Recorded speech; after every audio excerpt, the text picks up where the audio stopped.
Here now is James Carafano. He's Heritage Foundation Vice President for National Security and Foreign Policy.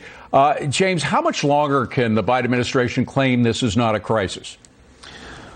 Well, when Mayorkas was the deputy secretary under Obama, his boss, Jay Johnson, said a crisis was 1,000 crossings per day. They're at 6,000 crossings per day. Look, they know It's a crisis, but so it's 6 times what they say is a crisis level. And when they say we're responding to this, their solution to this is they're not going to go and secure the border now. Their solution to deal with that crisis is to get the throughput faster, to get those people through and processed into the country faster. And the problem with that is an incentive to the coyotes to just bring more people. So it's like running the tap and not closing the faucet. It's just going to keep getting worse. Well, and talk about incentives. House Democrats are now pushing bills to give citizenship to millions of illegal immigrants that are here in the States, not just the DACA people, but these are a whole range of different immigrants that have been in the country for a while. So, I mean, that's a tremendous incentive. People in Central America and even other places are going to say, gee, now's the time to get in before these bills are enacted. So you have to look at the plot here, right? There's a pair of bills.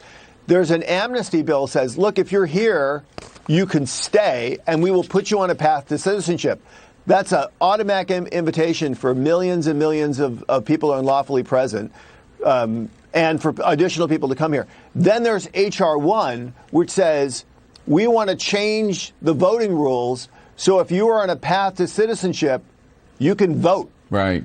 So when you put those two things together, they're trying to instantly create a voting block. Well, that's what it's all about. Pick a number. 11, James, 12, 14 that million. is what it's all about with the Democrats. They want to increase their base of voters, the people who they think will vote for them for generations because of the fact that they owe their citizenship to them. By the way, the American Dream and Promise Act, which originally they touted as being just for DACA kids, are also for temporary protected status immigrants, for deferred enforced departure immigrants, a whole lot of different classifications now.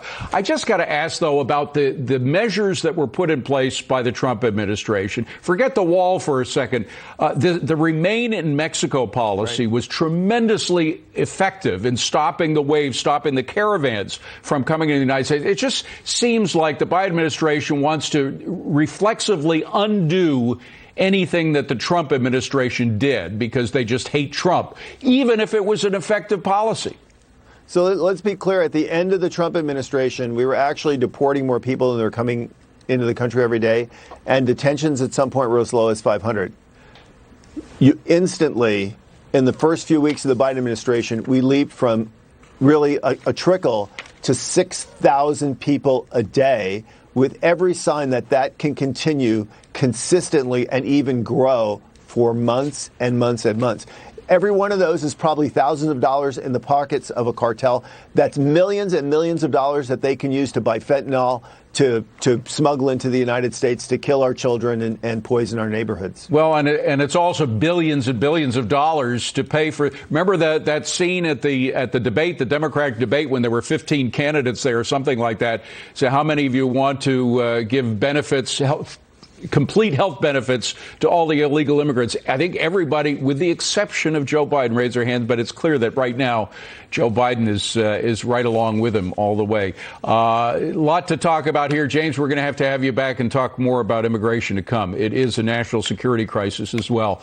Thanks for being here.